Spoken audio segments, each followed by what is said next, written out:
What's going on, people? I wanted to make a video that would hopefully answer some of the questions that you guys have been sending me. I've been getting a lot of questions lately about, sexual immorality, lust, pride. I think I'm a hater. What do I do? And I'm more than happy to pray with you guys, to pray for you guys. I'm more than happy to respond whenever you guys ask questions. But I just decided to make a video and hopefully expand your thinking and get you to really evaluate your walk with Christ and where you're at now. So all the things that we deal with, all the things that I have dealt with before, such as, sexual immorality, dealing with pornography and masturbation, smoking, drinking, partying, the whole club scene, dealing with lust, pride, all of that stuff that we deal with, I came to figure out a lot of the times that's not the problem. The problem isn't that we are dealing and struggling in those areas. The problem is an issue of love. What I came to figure out is that we don't understand love. We can't comprehend God's love. See, we've heard it so many times. John 3:16, for God so loved the world that he gave his only begotten son. We get that. We've memorized it. We've gone over it over and over again. But I want you to ask yourself this question. Do I get the idea that God so loved me that he gave his only begotten son? We can grasp the idea that God loves the world as a whole. But ask yourself this. Do I have a problem with the idea that God loves me personally? If I was the only person who was living on this earth, the only person that God created, do I have a problem with the idea that God would still send Jesus down to this earth to die in my place?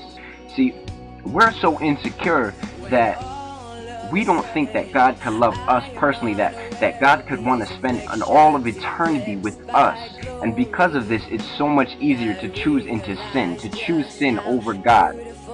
Without a grasp on God's love over your personal life, all the things that I mentioned before, like the sexual immorality, dealing with sex and pornography and drugs and smoking, drinking, whatever it may be, without a grasp on God's love, it's so much easier for the enemy to attack us and for us to fall to that temptation, which leads to sin. Ask yourself this question. Do I firmly believe beyond a shadow of a doubt that God loves me, that God loves you so much that he would die for you? Forget the world, forget your neighbors, forget your family.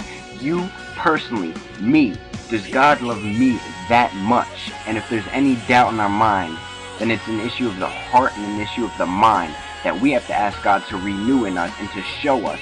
See, there is no problem with asking God to show us that he loves us. There's no problem asking God to keep telling us and to keep showing us ways that he loves us. But sometimes we just need it drilled in our heads. Do you believe that God's love is sufficient in bringing you true happiness? Because we can go out and we can try to find things that bring us happiness, but they're only going to be temporary. Things like pornography, temporary happiness. Smoking, getting high, temporary happiness until you're back to reality. Drinking, temporary happiness. Sex, temporary.